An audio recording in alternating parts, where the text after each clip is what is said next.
Hi, I'd like to share some thoughts on reunions. Lydia and I decided to return to Aiglon to celebrate its 60 years. Why have so many taken a decision to break their journey into the future by stopping over at a point in their past? A nostalgia for a time held dear, but maybe filtered kindly through a sunset lens? To meet up with friends and share the chat? Or see again the ones forgot? Or clinically observe the chemistry time's changes worked? Or just might as well as not? What complex motives drive us all? I left the mountains of Aiglon in 1976 to live here on the Isle of Skye in this chain of islands off the west coast of Scotland called the Hebrides. Nice name. At 20, I had seen them from a warship of a Navy training squadron, amazed at their clean beauty and that they were part of our own British Isles. Later, seafaring adventures round the world behind me, I came back up here in university vacations to help pay my way, reading English through Cambridge. For this, I dived beneath the surface of these waters to fish for clams.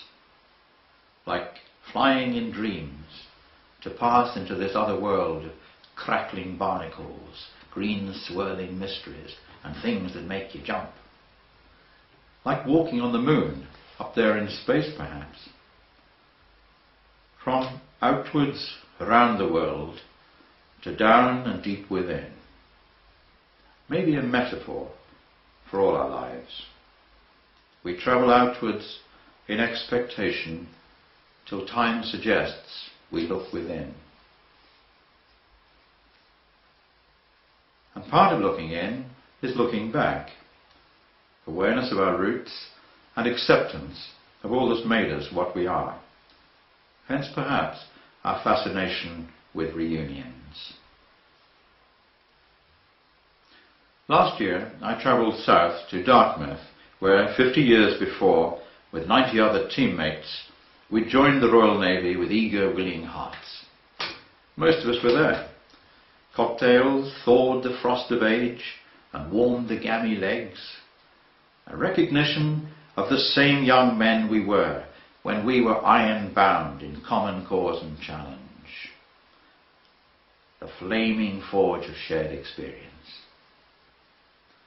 A long weekend of sharing tales and laughter, more now at ourselves than others, agreeing on perspectives, discovering the interesting paths since taken.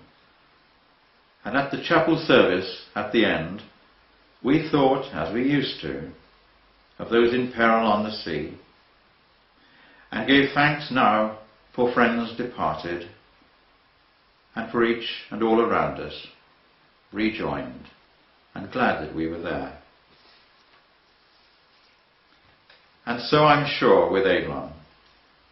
Forgive me if the teacher in me does not recognize the woman before me as the sharp young miss in the third form who wrote the amazing sonnet to the clustered diamonds left untouched in crisp alpine morning snow.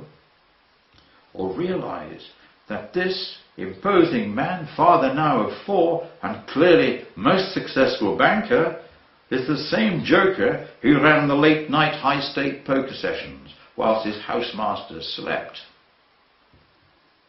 And I thank those kind enough in the intervening years to write or visit.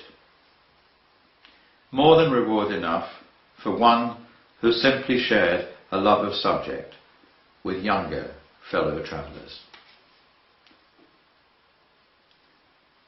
Steve McRae, my former head of house in Alpena, asked me a few days back, what makes a good school? Well, I don't have time to write a novel, Steve, not today. But in short, if pushed, and he will, I'd say a place to put down strong roots and grow in self-belief and love of others. A place to go back to with a happy heart Believe me, it will be a joy to see you all. And all in all, and at the last reunion, let us all believe it will be joyful to meet up again, a union with oneness, however you conceive it to be. See you there.